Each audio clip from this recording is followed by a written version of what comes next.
What up peeps, with so many options in the handheld game emulator market, which console do you buy? I'm here to simplify your life and tell you to buy this one, the R36S. In this video, I'm going to talk about the hardware, the out-of-the-box experience, general performance, and software updates before we look at some alternatives that you could buy instead before deciding to just buy this one anyway. And before we continue, I bought this with my own money, these are my own opinions. So why get this one? Well, the headline feature is the cost, or lack thereof. It only cost me £32 delivered with shipping and taxes included from AliExpress, that's around $40.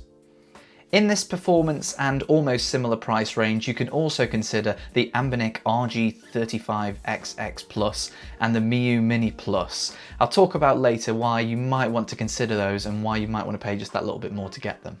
But first, back to the R36S, and included in the box is a charging cable, a screen protector, which is quite nice, and a user manual.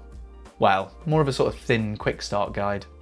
So let's talk through the pros and cons of the R36S, and one of the most obvious differences to others in its price range is the inclusion of analog sticks. Personally, I wanted to be able to play PSP and some PS1 games with analog sticks, so some of the other options on the market weren't even really a consideration for me. And one technical thing worth noting is if you're planning to play some N64 games on this, some games don't work without an analog stick, so some of the other models on the market won't be of any use. The other great plus with the analog sticks is you can use them for the older retro games that weren't even designed for them. You don't have to just use them with the PS1 or PSP or N64 games. Now, I know a lot of people will only want to use a D-pad with originally designed for D-pad games, but I'm a renegade, I sort of do what I want. The analog sticks themselves feel a lot like the Nintendo Switch sticks that I'm used to, and this is a plus. They're good, but they're not quite as good as full-size analog sticks that you would find on a full-size controller like a PS5, for example. The other benefit to having analog sticks is they've had to make the body a little bit longer, which also makes it a little bit more comfortable to hold. In fact, you can see it's about the same size as a Game Boy Color. And now you can see why I ordered the purple one. Nostalgia is a hell of a drug. Now let's take a look at the build quality, and overall I think for the price I find this really nice to use and hold. I think the main controls are all really good, the buttons work well for me. I know a lot of people prefer the RG35XX Plus and the Miyoo Mini Plus's D-pad and buttons, but I have no problems with these at all. The only buttons that I don't like are the back trigger buttons. They're a bit too clicky and a bit too loud for my liking. They're very similar to the front buttons on the front of the console in the menu select and start area. They don't really compare well to, say, the Switch Lite, which has nice dampened trigger buttons. They don't really feel like trigger buttons. However, if you are going to use them, they do work fine, and a lot of games that I play don't even use trigger buttons, as a lot of handhelds never had them. So it's not really a big issue, but it's just something to note if you like games that use trigger buttons. The other main controls we have on the unit are volume up and volume down along the right, along with a micro SD card for the operating system. On the left we have a power and a reset button, along with another micro SD card for all the game files, often referred to as ROMs. And on the bottom of the unit we have a headphone jack along with two USB Type-C connections. One is OTG and the other is DC charging for charging. But one of the main highlights of this console, compared to the ones I tried out a few years ago, has to be the screen. It's a bright, vibrant 3.5-inch 640 by 480 display. It has great viewing angles and it looks really nice and sharp.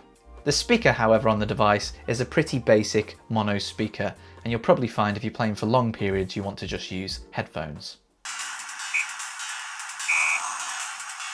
The battery life is good. I got about 4 to 5 hours playing. It's nice to see that the battery is user replaceable. All you have to do is pop off the back latch and pull out the battery. It's got a standard connector on it, and that's good to know in years and years to come if the battery does start to degrade. If you've watched any videos about these handheld games consoles before, you know, one, there's far too many options to pick from, but two, it can get really involved in terms of the software and operating systems they run, the games that come with them, and also games that you can download online. This is why I really like the R36S, is because it comes with a lot of games out of the box. Now, I don't mind a little bit of tinkering, but I know a lot of my friends probably don't like to do that and want to just have an out-of-the-box experience that works really well, and that's what you get with this games console. However, I will now go into details of what I did to upgrade this to the newest version of ArcOS, which is the operating system that it comes with. Bear with me, and that means that you get slightly better performance than out of the box. There is another reason why you might want to upgrade to the newer OS as well as just getting better performance overall, and that's to put it onto a better microSD card than the one that comes out of the box. You can use a relatively inexpensive and small card like this 32GB SanDisk card I used here, and the good thing about this is if you do get a different card, you can still save the card that came with the console in case you mess any of this up. Let's just talk through the simple process of updating onto a new microSD card, the operating system. Number one, get your microSD card, I use the 32GB SanDisk, and format it to exFAT. Number two, download the ArcOS software. There is a version made specifically for the R36S, which I will link to below. You download it and unzip it so it becomes a .img file. Number three, you flash it to your microSD card. This just basically means installing it to your microSD card. I used a program called Apple Pie Baker for Mac, which did this, or if you're on Windows, you can use a program called Rufus. Rufus.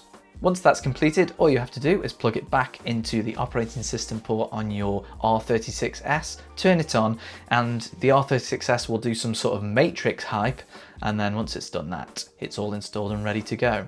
However, you might notice that you can't see your games. All you have to do is pop into the options menu and click switch to SD2 for ROMs. This is basically telling the unit to look at the other SD card to find the games. And you're done. All the links to resources on how to and the operating system itself are in the description below.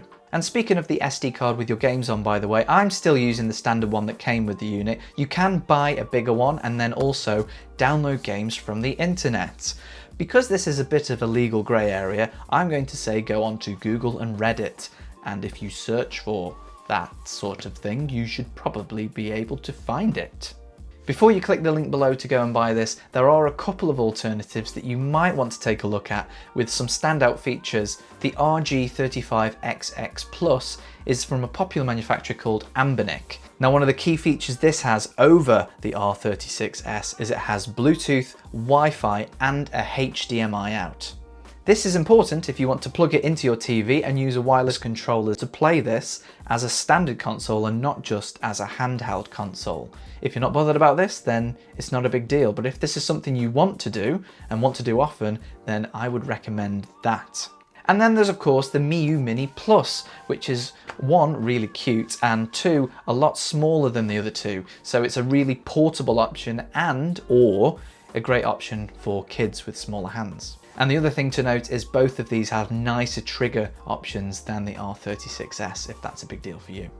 But I have gone personally for the R36S because it has the analog sticks and because I'm a bit of a cheapskate. It's so easy to get bogged down in specs and people arguing online. Ultimately, you've just got to pick the device that's best for you. And for me, it was the model that was the cheapest and had analog sticks and was a great intro into the gaming handheld world.